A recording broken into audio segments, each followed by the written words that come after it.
Hello बच्चों, welcome back to my channel. कैसे हैं आप सब लोग। आप लोग की यूपीडब्ल्यूएस की असिस्टेंट अकाउंटेंट एंड ऑडिटर की क्लासेस चल रही थी, जिसमें हम लोग सिलेबस के अकॉर्डिंग प्रिपरेशन कर रहे थे। प्रीवियस वीडियो में हमने पढ़ा था इंस्टॉलमेंट पेमेंट सिस्टम क्या होता है, किस भुगतान पद्धति क्या होती है। आज की वीडियो का हमारा टॉपिक रहेगा उसी का नेक्स्ट पॉइंट, शाखा लेखांकन क्या होता है, ब्रांच अकाउंटिंग क्या होती है। उससे रिलेटेड हम एमसीक्यूज भी सॉल्व करेंगे। तो आइए वीडियो को शुरू करते हैं। शुरू करने से पहले जो बच्चों ने सब्सक्राइब नहीं किया है जल्दी से सब्सक्राइब कर लीजिए और वीडियो को लाइक जरूर करिएगा और फ्रेंड्स तक वीडियो को शेयर भी कर दीजिएगा। आइए शुरू करते हैं और समझते हैं कि शाखा लेखांकन क्या है, व्हाट इज ब्रांच अकाउंटिंग। तो ब्रांच अकाउंटिंग क्या है, पहले ये समझ लेते हैं कि ब्रांच क्या होती है। आज के टाइम में क्योंकि जो भी हमारी व्यापारिक संस्थाएं हैं या फिर जो बिजनेस इंटरप्राइजेस हैं वो इतने बड़े लेवल पे बिजनेस कर रहे हैं, मैन्युफैक्चर इतने बड़े लेवल पे हो रहा है कि वो अलग अलग या तो अपनी कंट्री के अंदर ही अलग अलग स्टेट्स में, अलग अलग सिटीज में अपने ब्रांचेस खोल लेते हैं, या बहुत ज्यादा एक्सपेंड हो जाता है बिजनेस तो इंडिया के बाहर भी अपने ब्रांचेस खोलते हैं। तो उनका एक तो हो जाता है हेड ऑफिस, जहाँ से बैठ के वो सारी चीजों पर कमांड रखते हैं, सबका कंट्रोल रखते हैं, मैनेजमेंट रखते हैं, और बाकी अलग अलग ब्रांचेस खोल देते हैं अपनी, जहाँ पर काम होता रहता है। तो वो ब्रांचेस अलग अलग होती हैं, अलग अलग टाइप की होती हैं। कैसी होती हैं अभी आगे हम समझेंगे टाइप्स ऑफ ब्रांचेस में। तो उसमें जो भी अकाउंटिंग का काम होता है तो हेड ऑफिस में भी उनसे रिलेटेड अकाउंटिंग करी जाएगी, और उन ब्रांचेस में भी अपनी अकाउंटिंग का काम होता है तो वो हो जाती है। वो सारी अलग अलग जो खोली जाती हैं वो शाखाएं कहलाती हैं, ब्रांचेस हो जाती है। जैसे कि एक पेड़ होता है, पेड़ की एक नीचे से आपने देखा होगा कि एक पूरी जो जड़ होती है ऊपर तक जे जाता है, जो तना होता है, उसके बाद छोटी छोटी उसमें से शाखाएं निकल के अलग अलग हो जाती हैं। सेम वैसे ही इसमें भी होता है कि नीचे एक आपका हेड ऑफिस हो जाता है, और उसके बाद जैसे कि ये हो जाएगा, समझ लीजिए हेड ऑफिस हो गया, ये हेड ऑफिस है, और इससे जो निकल के अलग अलग शाखाएं जा रही हैं, ब्रांचेस हो जाती हैं। ये पे ब्रांचेस हो जाती हैं तो ये मेन आपका पेड़ हो जाएगा, जो कि जो है हेड ऑफिस हो जाएगा, ये हेड ऑफिस हो जाएगा, और ये क्या हो जाएंगी, इसकी ब्रांचेस हो जाएंगी। तो ये इंडिया में भी हो सकती है, इंडिया के बाहर भी हो सकती है, वो डिपेंड करता है कि आपका बिजनेस किस तरह का है। तो उनमें जो अकाउंटिंग का काम होता है वो हो जाएगा ब्रांच अकाउंटिंग। तो आपकी समझ में आ गया होगा कि ब्रांचेस क्या होती हैं और ब्रांच अकाउंटिंग क्या होती है। एक बार देख लेते हैं। Branch accounting is a bookkeeping system in which separate accounts are maintained for each branch or operating location of an organisation. की जो ब्रांच अकाउंटिंग है एक पुस्तक पालन का एक ऐसी प्रणाली है जिसमें सेपरेट अकाउंट्स खोले जाते हैं और मेंटेन किए जाते हैं अलग अलग ब्रांचेस के द्वारा। Typically found in geographically dispersed corporations, multinationals and chain operators. यहाँ पर बता रहा है कि इसको किस तरह से देखा जाता है, या तो फिर अलग अलग भौगोलिक रूप में ज्योग्राफिकली अलग अलग डिवाइडेड होते हैं कॉर्पोरेशंस, या फिर जो मल्टीनेशनल कंपनीज होती हैं, या फिर जो चेन ऑपरेटर्स होते हैं, जो श्रृंखला में जिनका काम चलता है, उनमें ये चीजें देखी जाती हैं जो शाखा लेखांकन है। It allows for greater transparency in the transaction. इससे जो ट्रांजेक्शन्स होते हैं उनको ज्यादा इजिली हम देख सकते हैं, जो कि एक हेड ऑफिस है उसकी ब्रांचेस बहुत सी है, तो जो भी अकाउंट्स रखेगी ब्रांचेस, उनके द्वारा जो हेड ऑफिस होगा वो इजिली ये देख सकता है कि जो भी वहाँ पर काम हो रहा है सही ढंग से हो रहा है या नहीं हो रहा, या कितना प्रॉफिट में जा रही है या लॉस में जा रही है। उसी के अकॉर्डिंग डिसीजन लिया जाता है तो उस ब्रांच को आगे बढ़ाना है या बंद कर देना है। Cash flows and overall financial position and performance of each branch. तो जो भी लेखांकन या अकाउंटिंग रखी जाती है उससे उस ब्रांच की परफॉर्मेंस के बारे में जो हेड ऑफिस होता है उसको पता चल जाता है। तो आपकी समझ में आ गया होगा कि ब्रांच अकाउंटिंग क्या होती है। अब देख लेते हैं कि ब्रांचेस कितने टाइप की होती हैं, टाइप्स ऑफ ब्रांचेस। तो पहली हो जाएगी आश्रित शाखाएं, डिपेंडेंट ब्रांचेस। नाम से क्लियर हो रहा है डिपेंडेंट ब्रांचेस हैं, यानी कि जो मेन हेड ऑफिस होता है, मुख्य कार्यालय होता है, उनका माल बेचने के लिए जो भी गुड्स वो तैयार कर रहे हैं हेड ऑफिस, उनका गुड्स को सेल करने के लिए इन ब्रांचेस को बनाया जाता है। तो इनको जो भी सेवाएं होती हैं, सर्विसेज देती हैं, या फिर जो एक्सपेंसेस यहाँ पर होते हैं, इन सब की पूर्ति जो करती है, सबकी सप्लाई जो होती है वो हेड ऑफिस ही डायरेक्ट करता है। इसीलिए इनको क्या कहते हैं, इसीलिए इनको डिपेंडेंट ब्रांचेस कहते हैं।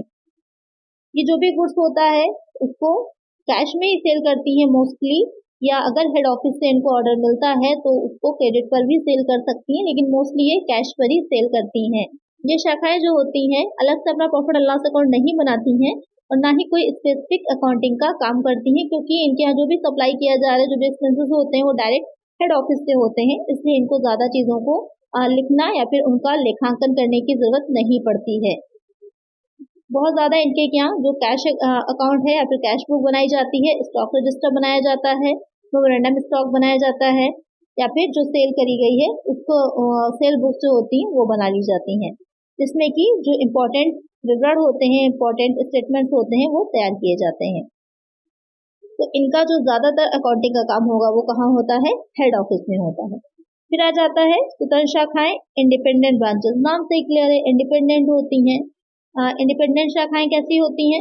इसमें जो मेन सामान होता है या फिर जो मेन गुड्स होते हैं वो तो कार्यालय द्वारा ही भेजे जाते हैं, हेड ऑफिस से द्वारा ही भेजे जाएंगे, पर इनको इस बात की फ्रीडम होती है कि आवश्यकता अगर पड़े या कोई नीड हो या देख रहे हैं कि बहुत ज़्यादा डिमांड बढ़ गई है जो कि इतना हेड ऑफिस सप्लाई नहीं कर सकता, तो वहाँ पर ये स्वयं भी ट्रैक कर सकती हैं, स्वयं भी खरीद सकती हैं और जो भी एक्सपेंसेस आए वो खुद से कर सकती हैं। इसके लिए इन्हें हेड ऑफिस से परमिशन की या हेड ऑफिस से लेने की ज़रूरत नहीं पड़ती, ये अपने पास से भी डिसीजन लेकर के कार्यों को कर सकती हैं।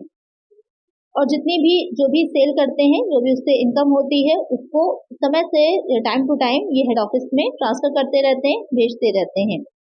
और ये जो होती हैं शाखाएं इंडिपेंडेंट शाखाएं, ये अपने लेखा पुस्तकों को जो बुक्स अकाउंटिंग की होती हैं उनको भी बनाती हैं, ये अपना ट्रायल बैलेंस भी बनाती हैं और साथ में जो ट्रेडिंग अकाउंट है या फिर प्रॉफिट एंड लॉस अकाउंट है या फिर बैलेंस शीट भी बनाती हैं, क्योंकि अकाउंटिंग अपना करती हैं तो जितने भी खाते बनाए जाते हैं मेनली अकाउंटिंग के, ये सारे खाते ये शाखाएं भी तैयार करती हैं।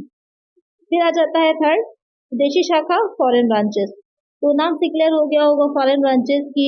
अभी जैसे मैंने बताया था कि जब बिजनेस बहुत ज़्यादा एक्सपेंड होता है और हम इंडिया के बाहर भी अपना बिजनेस कर रहे हैं तो वहाँ पर अगर हम ब्रांच खोल रहे हैं तो वो ब्रांच क्या कहलाती है? वो फॉरेन ब्रांचेस कहलाती हैं। तो ये फॉरेन ब्रांचेस दोनों तरह की हो सकती हैं, ये डिपेंडेंट भी हो सकती हैं और इंडिपेंडेंट भी हो सकती हैं।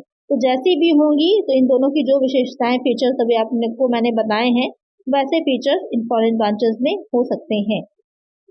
एक पॉइंट जो बहुत इंपॉर्टेंट होता है इन ब्रांचेस से रिलेटेड वो ये हो जाता है कि अगर इंडिया में है तब तो करेंसी आपकी रुपया रहेगी जो कि हमारे इंडिया की करेंसी है, लेकिन जो फॉरेन ब्रांचेस होती हैं तो वहाँ पर करेंसी क्या रहे? तो वहाँ पर करेंसी जो होती है वो जो भी जिस भी कंट्री में होगी उस कंट्री की जो भी मुद्रा चलती है, जो भी करेंसी चलती है, वही करेंसी में ये अपने अकाउंट्स को बनाती हैं।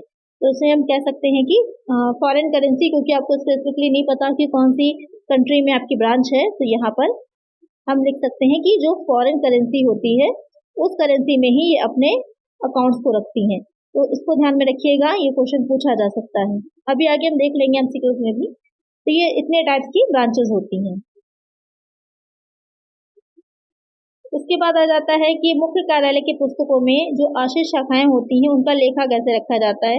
ऐसे तो उसमें बहुत से टाइप्स आ जाएंगे, बहुत से तरीके के होते हैं, लेकिन क्वेश्चन ज़्यादा जहाँ से बनते हैं वही मैंने इंक्लूड किया है। Accounting records of branches in the head office book, कि जो मुख्य कार्यालय होता है उसकी मुख्य कार्यालय में जो ब्रांचेस होती हैं उनके लेखे जो रखे जाते हैं, तो उनके जो मैथड्स होते हैं, पहला मैथड हो जाता है साधारण विधि या देनदार विधि, सिंपल सिस्टम और डेटर सिस्टम। इसमें जो अकाउंट्स तैयार किए जाते हैं ब्रांचेस के तो उनको हम एक नॉमिनल अकाउंट ही मानते हैं। तो क्वेश्चन यहाँ से भी बन सकता है कि मुख्य कार्यालय के पुस्तकों में जो लेखे रखे जाते हैं शाखाओं के, ब्रांचेस के, तो वहाँ पर ब्रांचेस को क्या किस तरह के खाते कितना ट्रीट किया जाएगा, तो वो हो जाता है नॉमिनल अकाउंट, नाम मात्र का खाता। फिर आता है अंतिम खाता विधि, फाइनल अकाउंट सिस्टम। यहाँ पर क्या रहता है कि अंतिम खाता विधि में जो शाखा होती है, जो ब्रांचेस होती हैं, उनको व्यक्तिगत खाते पर्सनल अकाउंट माना जाता है। देनदार रहतिया विधि, स्टॉक डेटा सिस्टम और थोक खाता विधि, होलसेल ब्रांच सिस्टम। आइए इसको समझ लेते हैं थोड़ा सा कि इसमें क्या है। ज़्यादा डिटेल में कुछ नहीं है, थोड़ा सा बस आपको ब्रीफ में नोट्स बनाते चलिए साथ साथ में। जो साधारण विधि या देनदार विधि होती है, तो जब शाखा जो ब्रांच होती है वो बहुत छोटी होती है, स्मॉल होती है, तो वहाँ पर इस मैथड का यूज किया जाता है। जब ब्रांच जो होगी वो स्मॉल होती है तब उस मेथड का हम यूज करते हैं। और जो हेड ऑफिस होता है वो अपनी बुक्स में इस शाखा का क्या करता है, एक ब्रांच अकाउंट बनाता है। क्या बनाता है? एक ब्रांच अकाउंट तैयार करता है और उस ब्रांच अकाउंट में जो भी एंट्रीज करी जाती हैं, जो भी एक्सपेंसेस होते हैं या जो भी इन्होंने सेल किया होता है उसे जो एंट्रीज की जाती हैं, तो वहाँ पर अगर क्रेडिट बाकी आती है तो क्रेडिट साइड अगर ज्यादा होता है तो प्रॉफिट हो जाता है और डेबिट साइड अगर होता है तो लॉस हो जाता है। उसके बाद आ जाता है अंतिम खाता विधि, फाइनल अकाउंट सिस्टम। इसमें क्या रहेगा कि ये जो नाम से क्लियर हो रहा होगा आपको, फाइनल अकाउंट यानी कि ये जो ब्रांचेस होती हैं इनके सारे अकाउंट्स तैयार किए जाते हैं। कौन कौन से अकाउंट्स, यानी कि व्यापारिक खाता, trading account, profit and loss account, ये दोनों ही अकाउंट तैयार किए जाते हैं। इनको क्या किया जाता है, एक पर्सनल अकाउंट की तरह ट्रीट किया जाता है, जैसे कि अभी मैंने आपको बताया ही था। थर्ड आ जाता है देनदार रहतिया विधि, स्टॉक डेटा सिस्टम। इसमें क्या रहता है कि जो मेन हेड ऑफिस होता है उनकी जो बुक्स होती हैं उस बुक्स में जो ब्रांचेस हैं उनका शाखा स्टॉक खाता यानी कि ब्रांच स्टॉक अकाउंट बनता है, और जो भी माल होता है, जो भी गुड्स होते हैं जो ब्रांचेस को भेजे जा रहे हैं उनका खाता तैयार किया जाता है। और साथ में जो ब्रांचेस होती हैं उनका डेटर अकाउंट और उनका expenses account, stock reserve account और शाखा संयोजन खाता यानी कि स्टॉक एडजस्टमेंट अकाउंट, ये सारे अकाउंट्स इसमें बनाए जाते हैं स्टॉक डेटर सिस्टम में। यानी कि सबसे ज्यादा अकाउंट्स जो बनते हैं वो स्टॉक डेटर सिस्टम में ही बनते हैं। फिर आ जाएगा थोक शाखा विधि। थोक शाखा विधि में क्या रहता है कि जो भी हेड ऑफिस होता है वो इस तरह से सेल कर रहे हैं कि जो भी माल होता है वो खुदरा में ना बेच करके वो मेन जो थोक व्यापारी होते हैं, होलसेलर्स होते हैं, उनको सप्लाई करती हैं। तो वहां पर ये ब्रांच सिस्टम का यूज किया जाता है। तो ये 4 मेथड्स आपने देख लिए कि जो यूज किए जाते हैं और इससे क्वेश्चंस आपके एग्जाम में ज्यादा बनते हैं। तो आइए चलते हैं एमसीक्यू क्वेश्चंस की तरफ और देखते हैं कि क्या क्या इंपॉर्टेंट है और कैसे इससे क्वेश्चंस बनते हैं। फर्स्ट क्वेश्चन है, लेखांकन की पूर्व व्यवस्था न रखने वाली शाखा को कहा जाता है। Branch not keeping the full system of accounting is also known as foreign branch, dependent branch, independent branch, none of the above. Question में कह रहा है कि ऐसी शाखाएं, ऐसी ब्रांचेस जो कि पूरी तरह से जो अकाउंटिंग का काम है वो नहीं करती हैं, लेखांकन का काम नहीं करती, उनको क्या कहते हैं। तो अभी मैंने तीनों शाखाओं के बारे में आपको समझाया था। कौन सी शाखाएं होती हैं, वो आश्रित शाखाएं कहलाती हैं, डिपेंडेंट ब्रांचेस कहलाती हैं। तो करेक्ट आंसर क्या हो जाएगा, ऑप्शन बी। इनके अकाउंट्स कहाँ बनाए जाते हैं, हेड ऑफिस में बनाए जाते हैं। नेक्स्ट क्वेश्चन है, स्टॉक एवं देनदार प्रणाली को लोकप्रिय रूप से जाना जाता है। स्टॉक एंड डेटा system is popularly known as foreign branch method, final account method, synthetic method, analytical method. तो अभी आपने इसके बारे में पढ़ा कि सबसे ज्यादा अकाउंट्स जो तैयार करे जाते हैं वो इसी मेथड में, इसी सिस्टम में तैयार किए जाते हैं। तो इसको और किस नाम से हम जान सकते हैं, क्योंकि इसमें पूरा एनालिसिस किया जाता है उस ब्रांच का। तो ये कौन सा मेथड हो जाएगा, ये हो जाएगा विश्लेषणात्मक विधि यानी कि एनालिटिकल मेथड, जहाँ के सारे अकाउंट्स तैयार किए जाते हैं, एक एक चीज को एनालाइज किया जाता है अलग अलग ढंग से और ये देखा जाता है कि ब्रांच की करंट सिचुएशन क्या है, या ब्रांच प्रॉफिट में जा रही है, लॉस में जा रही है, परफॉर्मेंस क्या है। तो एक आंसर हो जाएगा ऑप्शन डी। नेक्स्ट क्वेश्चन है, शाखा खाता सुनिश्चित करने के लिए तैयार है, यानी कि branch account is prepare to ascertain. तो शाखा खाता बनाया जाता है वो क्या सुनिश्चित करने के लिए बनाया जाता है, profit and loss of the branch, financial statement of the business, asset and liabilities of the head office, none of the above. तो जो ब्रांच अकाउंट बनाया जाता है वो क्या सुनिश्चित करने के लिए तैयार करते हैं हम, शाखा का लाभ और हानि, व्यवसाय का वित्तीय विवरण, प्रधान कार्यालय की संपत्ति और देनदारी, उपरोक्त से कोई नहीं। तो अभी मैंने बताया ही था कि परफॉर्मेंस कैसी रही है, प्रॉफिट में है, लॉस में है, इसको देखने के लिए तैयार किया जाता है। तो करेक्ट आंसर हो जाएगा ऑप्शन ए। नेक्स्ट क्वेश्चन है, प्रधान कार्यालय द्वारा भेजा गया माल या तो डैश या लागत धन लाभ पर हो सकता है। The goods sent by the head office may be either at dash or cost plus profit, cost price, selling price, market price, invoice price। Question कह रहा है कि जब जो हेड ऑफिस होता है, जैसे कि अभी आपने पढ़ा था कि हेड ऑफिस जो होता है वही सप्लाई करता है गुड्स की ब्रांचेस को। तो जो हेड ऑफिस होता है उसके द्वारा जो भी गुड्स सेंड किए जाते हैं ब्रांच को, वो या तो कॉस्ट प्लस प्रॉफिट पे होते हैं या फिर किस पे होते हैं, कॉस्ट प्राइस पे होते हैं, लागत मूल्य पर होते हैं। या तो लागत मूल्य पर सप्लाई करते हैं, कॉस्ट प्राइस पर सप्लाई करता है हेड ऑफिस ब्रांच को गुड्स को, या फिर कॉस्ट में प्रॉफिट को ऐड करके करता है। तो करेक्ट आंसर हो जाएगा option A.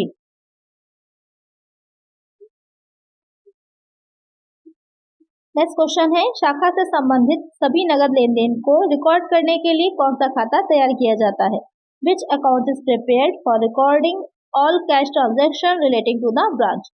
Goods sent to branch account, branch debtor account, branch cash account, none of the above. Question में कह रहा है कि जो भी ब्रांच होती है उसके जितने भी कैश में ट्रांजैक्शंस होते हैं उन कैश ट्रांजैक्शंस को रिकॉर्ड करने के लिए कौन सा अकाउंट तैयार किया जाता है, कौन सा खाता बनाया जाता है। तो कौन सा अकाउंट हो जाएगा, वो हो जाता है शाखा नगद खाता, ब्रांच कैश अकाउंट। एक आंसर हो जाएगा ऑप्शन सी।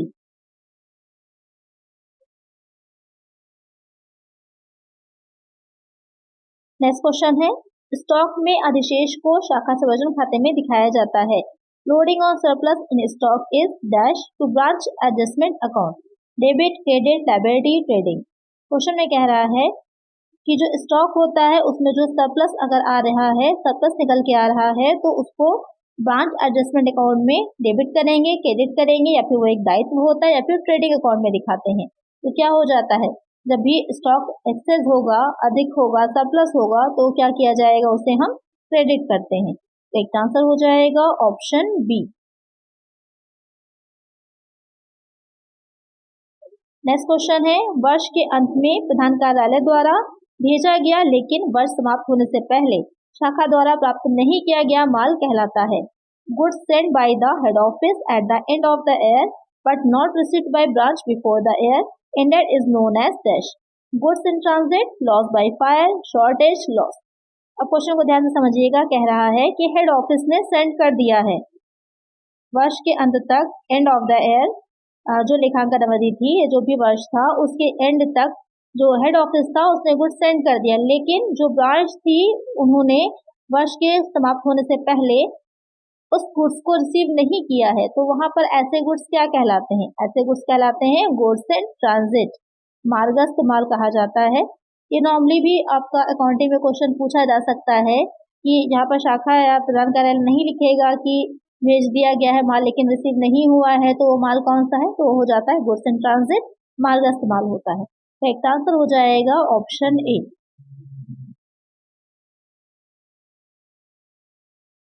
नेक्स्ट क्वेश्चन है, विदेशी शाखा लगभग हमेशा स्वतंत्र रूप से व्यापार करती है और अपने लेन देन को रिकॉर्ड करती है। Foreign branch almost invariably trade independently and records their transaction in cost price, market price, foreign currency, invoice price. ये अभी इसका आंसर मैंने आपको बताया था और कहा था कि क्वेश्चन इंपॉर्टेंट है, नोट कर लीजिएगा। तो आप लोग इसका आंसर मुझे कमेंट करिए कि इसका करेक्ट आंसर क्या है, कि जो फॉरेन ब्रांच होती है अपने जो अकाउंट तैयार करती है वो किस प्राइस पर तैयार करती है। तो इसका आंसर आप लोग मुझे कमेंट करिएगा। नेक्स्ट क्वेश्चन है, जब शाखा ए शाखा बी को माल भेजती है तो शाखा ए की पुस्तकों में डेबिट किया जाता है। When branch A send goods to branch B, in the books of branch A debit is given to head office account, branch account, both head office account and branch account, no entry। Question में कह रहा है कि जो शाखा ए है, यहाँ पर बात हो रही है, यहाँ पर कोई भी हेड ऑफिस की बात नहीं हो रही है, यहाँ पर दो ब्रांचेस हैं, ब्रांच ए है और ब्रांच बी है। ब्रांच ए ने क्या किया, कुछ गुड्स जो थे वो सेंड किए ब्रांच बी को, तो वहां पर जो ब्रांच ए है अपनी बुक जो बना रही है उसमें किसका अकाउंट को डेबिट करेगी, हेड ऑफिस के, ब्रांच के, या फिर दोनों का ही अकाउंट डेबिट होगा, या फिर कोई भी एंट्री रिक्वायर्ड ही नहीं है, एंट्री नहीं करनी है, ऐसा नहीं है। जो हेड ऑफिस अकाउंट होगा उसको डेबिट किया जाएगा। तो यहाँ पर करेक्ट आंसर हो जाएगा ऑप्शन ए, क्योंकि ये जो भी ट्रांसफर किया जा रहा है गुड्स वो हेड ऑफिस जो होता है उसके आदेशानुसार किया जा रहा होगा, इसलिए हेड ऑफिस अकाउंट को ही डेबिट किया जाएगा। नेक्स्ट क्वेश्चन है, आश्रित शाखा के मामले में शाखा अचल संपत्ति खाते का रखरखाव निम्न द्वारा किया जाता है। In case of a dependent branch, branch fixed asset account are maintained by branch, head office, department, none of the above. यहाँ पर कह रहा है कि अगर डिपेंडेंट ब्रांच है तो वहां पर जो ब्रांच फिक्स्ड अकाउंट होता है, एसेट जो होती है उनकी, उसका जो मेंटेन किया जाता है किसके द्वारा किया जाता है, कौन उसको मेंटेन करता है। तो जो भी आश्रित शाखा होती है तो उसके जो अकाउंट बनते हैं कहाँ बनते हैं, प्रधान कार्यालय में, हेड ऑफिस में। तो करेक्ट आंसर क्या हो जाएगा ऑप्शन बी। तो आज की वीडियो में इतना ही। आई होप वीडियो अच्छी लगी होगी, क्वेश्चंस अच्छे लगे होंगे, समझ में आ गया होगा आपको ब्रांच अकाउंटिंग के बारे में। बहुत ज्यादा इसमें सिलेबस है, काफी चीजें डिटेल में ब्रांच अकाउंटिंग में है, लेकिन इतना डीपली आपके एग्जाम में नहीं पूछेगा। जितने क्वेश्चन बन सकते हैं जहाँ से पूछा जा सकता है वो मैंने इंक्लूड कर लिया है मोस्टली। तो वीडियो अच्छी लगी होगी आपको। इसमें जो नेक्स्ट टॉपिक आया है इसका वो आपकी नेक्स्ट वीडियो में रहेगा। तो इसी तरह की और वीडियोस के लिए चैनल को सब्सक्राइब कर लीजिएगा, वीडियो अच्छी लगेगी लाइक कर दीजिएगा और फिर से वीडियो को शेयर कर दीजिएगा। मिलते हैं नेक्स्ट वीडियो में। Thank you.